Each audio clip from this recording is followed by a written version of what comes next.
This is Valley News Live at noon.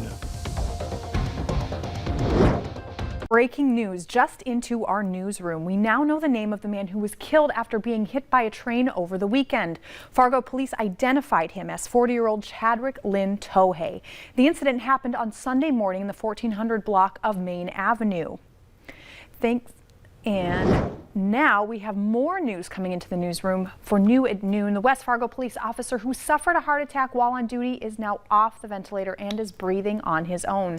West Fargo police say Officer Tim Brown remains in stable but critical condition at the Nebraska Medical Center. On Sunday, he was booking 2 women into Cass County Jail when he collapsed and became unresponsive. A GoFundMe has been set up to raise funds for Officer Brown and his family. Donations can be made at Bell Bank to the West Fargo Police Association account in support of Officer Brown. Well, it's chilly, but the sun is out. Let's go to Summer for a quick overview of our forecast. Thanks, Anna. That sunshine sure feels great today after some chilly and fairly cloudy days the last several, but it was a cold start to our morning with several locations again falling into the teens.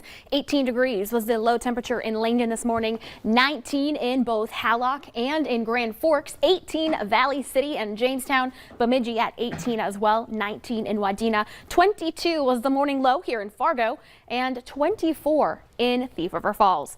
Currently, temperatures have warmed up into the upper 30s to even some lower 40s. Sunshine aplenty across the board and not too much wind. So far, looking like a beautiful day. Looking at satellite and radar, we are seeing clear skies as far as the eye can see. As long as you don't look over towards Duluth, that's where we're seeing some more cloud cover. But we are clear from Baudette, Bemidji, all the way down across the Southern Valley, all the way out into western North Dakota. Your hourly planner today in Fargo looks a little something like this. Temperatures warming into those low 40s, sunshine sticking around throughout our entire afternoon, winds remaining on the lighter side out of the south. And it's the help of that southerly breeze that we talk about that helps to boost our temperatures. Beautiful sunny view in Grand Forks right now, warming into those low to even some mid 40s. That's a possibility for today, and keeping the light winds as well. Anna? In a few minutes, I'll be talking about a continual warming trend and when we might see our next chance of some precipitation. Thanks so much, Summer. Well, the CDC has given its final okay for about 28 million grade school children to get Pfizer's COVID-19 vaccine. Some of the first patients got their shot in Hartford, Connecticut last night after it was authorized for 5 to 11-year-olds. Their shot is 1/3 the size of an adult dose with different colored packaging and a smaller needle. I'm very excited. I've been waiting for a very long time. Million COVID infections have been reported among kids ages 5 to 11, and roughly 170 kids in that age group have died. Minnesota Governor Tim Walz announced today that 5 to 11-year-olds will have access to those COVID-19 shots this week. The shots will arrive in waves, with most providers having the vaccinations by this weekend. And the state is also getting a webpage ready for parents to check the vaccine availability locally. Both Sanford and Essentia have confirmed with Valley News Live that they have the child dose vaccines on hand. Businesses and employers with more than 100 employees will soon have another responsibility, ensuring their workers are vaccinated. If they don't comply, employers could be fined $14,000 per violation. If an employee cannot be vaccinated due to religious or medical reasons, or if they choose not to be vaccinated, they must wear a mask, and business owners must provide weekly COVID testing accommodations, according to the Labor Department. Businesses can send their employees out to get tested at a lab, or they can use a company like Qualitox Labs on site. We can come in one day, test everybody, and they can have access to a portal with all that information so that should a business get audited by OSHA, they have everything right there in front of them.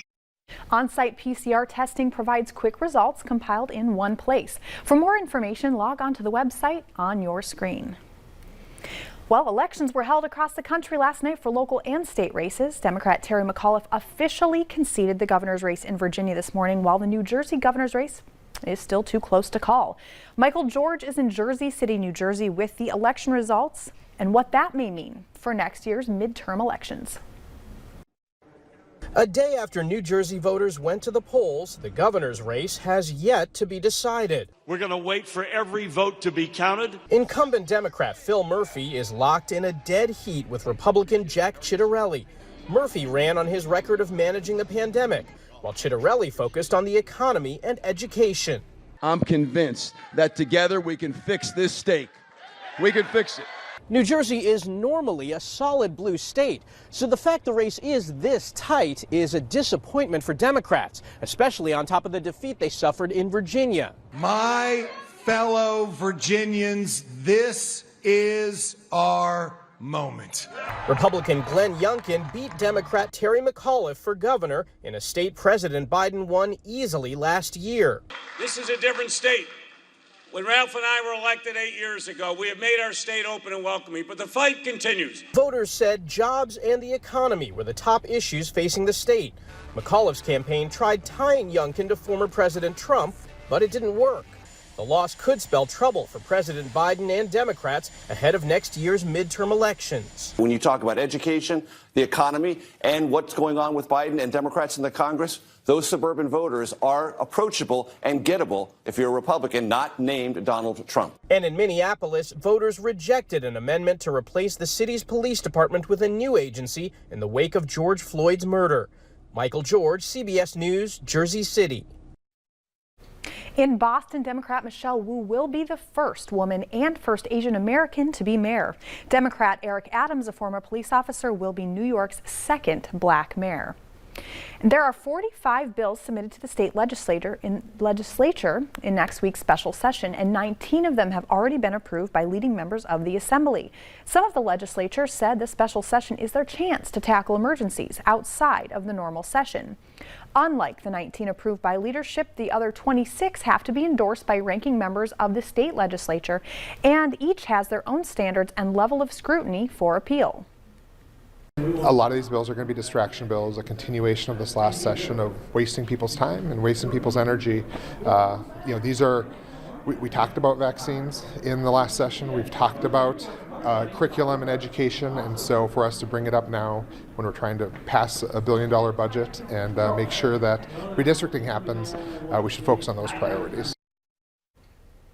Those proposing the late bills don't see it as a waste of time, rather as a second chance for failed legislation from almost a year ago. Coming up at noon, the top winter travel destinations. But next, weather to plan your day with forecaster Summer Schnellbach.